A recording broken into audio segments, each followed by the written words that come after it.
Problema mo ba ang matabang atay or fatty liver? Narito ang ilan sa mga makakatulong na mapagandang muli ang iyong atay. Isa. Apple cider vinegar. Ang apple cider vinegar ay isa sa pinakamagandang home remedies upang pagalingin ang matabang atay.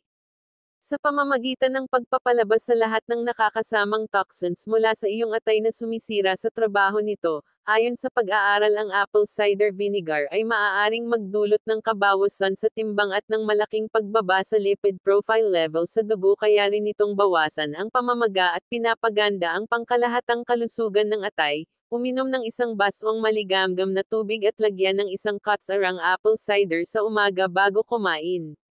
2.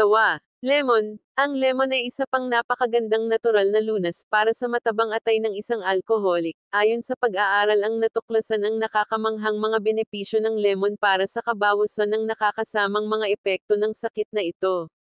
Alam ng marami na ang lemon ay mayroong hepatology protective impact sa mga matabang atay ng mga alcoholic at tumutulong sa pagpapababa sa lipid profile levels.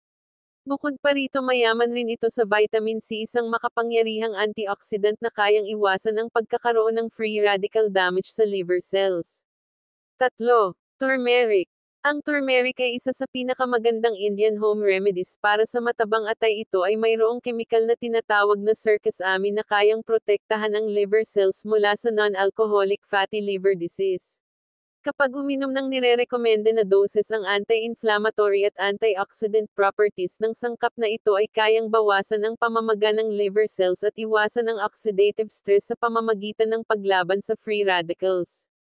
4. Cinnamon. Ang cinnamon ay isa sa pinaka-epektibong natural na lunas para sa family for disease, ayon sa napag-aaralang sinagawa upang patunayan ang pagiging epektibo ng cinnamon kung saan 1.5 grams nito ay binigay sa mga pasyente sa loob ng 12 linggo na nagpakita ng mas pinababang insulin resistance at hyperlipidemia.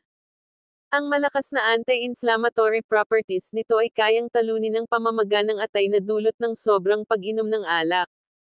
5. Flaxseeds. Ang flaxseeds ay hindi lamang maganda para sa iyong digestion bagkus ay nagbibigay rin ng proteksyon laban sa matabang atay. Ayon sa isang pag-aaral, ang flaxseeds ay nagpakita ng improvement sa mga pasyente na nagdurusa sa non-alcoholic fatty liver disease sa pamamagitan ng pagbaba ng timbang blood lipid levels, insulin resistance at mga issue sa pamamaga. Bukod pa rito, ang flaxseeds ay mayamang source ng fatty acids.